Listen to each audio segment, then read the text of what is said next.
Hi, Masala Akram here from ClickFunnels Tech Support. So I understand you mean this is different from this. So it's a bit different. So, uh, you know, I don't know.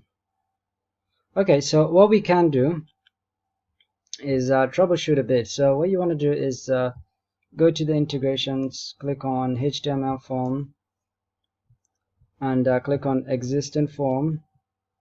Click on parse and save web form, and go out and click on save. Okay. After you're done with that,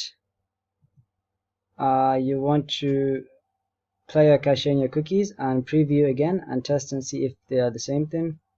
If not, then go out, or rather let's check the page properly.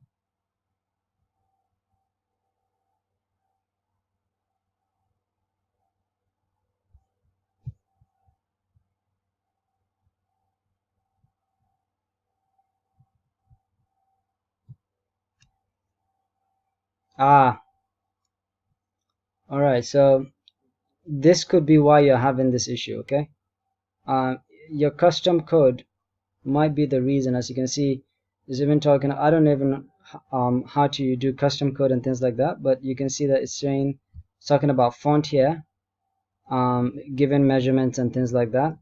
So this could actually be the reason why you're having that issue. So if you want to change that, you might just need to take off everything here, and then click on save. So that, in fact, I think that's the reason why you're having this issue. Is a custom code. So you can do that and remove the custom code as well. After you've removed the custom code, just to be 100% sure everything is cleared out, click on the gear icon here and just rename something here. Maybe you can just put in an extra 1, or just take out all of this and just put in 1 2 3, and then click on update page. Okay, so try that. Let me know if that works. Bye for now.